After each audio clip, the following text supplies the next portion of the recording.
Surface Arias and volumes എന്ന ചാപ്റ്ററിലെ ഒരു MCQ നമുക്ക് പരിചയപ്പെട്ടാലോ. നോക്കുക, ഒരു മരം കൊണ്ട് ഉണ്ടാക്കിയിട്ടുള്ള സിലിണ്ടറിൽ നിന്ന് ഒരു ഹോളോഡ് കോൺ, മാക്സിമം വലിപ്പമുള്ള ഒരു കോണ് ഫോളോ ചെയ്തെടുക്കുകയാണ്. ഒരു കോൺ ഫോളോ ചെയ്ത് കട്ട് ചെയ്തെടുക്കുകയാണ്. അങ്ങനെയാണെങ്കിൽ ബാക്കിയുള്ള വുഡിൻ്റെ വോളിയവും അതേപോലെ ആ കട്ട് ചെയ്തെടുക്കുന്ന കോണിൻ്റെ വോളിയവും തമ്മിലുള്ള റേഷ്യോ ആണ് ചോദിച്ചത്. ഓക്കെ, അപ്പോൾ ഒരു സിലിണ്ടറിൽ നിന്ന് മാക്സിമം വലിപ്പമുള്ള കോൺ കട്ട് ചെയ്തെടുക്കുക എന്ന് പറയുമ്പോൾ സിലിണ്ടറിൻ്റെ സെയിം ഹൈറ്റ് ആയിരിക്കും ആ കോൺ ഉണ്ടാവുക, സെയിം റേഡിയസ് ആയിരിക്കും ഉണ്ടാവുക. അപ്പോൾ ബാക്കിയുള്ള വുഡ് എന്ന് പറഞ്ഞാൽ നമ്മുടെ സിലിണ്ടറിൻ്റെ വോളിയം മൈനസ് കോണിൻ്റെ വോളിയമാണ്. That is πr² h minus കോണിൻ്റെ volume 1/3 πr² h. So πr² h minus 1/3 πr² h is 2/3 πr² h.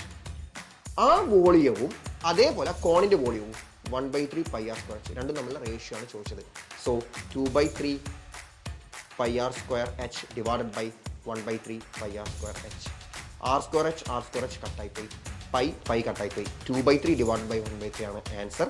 നമ്മൾ റെസിപ്രോക്കൽ എടുത്ത് മൾട്ടിപ്ലൈ ചെയ്താൽ 2/3 × 3/1 വരും. 3 കട്ടായി 2/1 അഥവാ 2:1 ആണ് ആൻസർ വരും.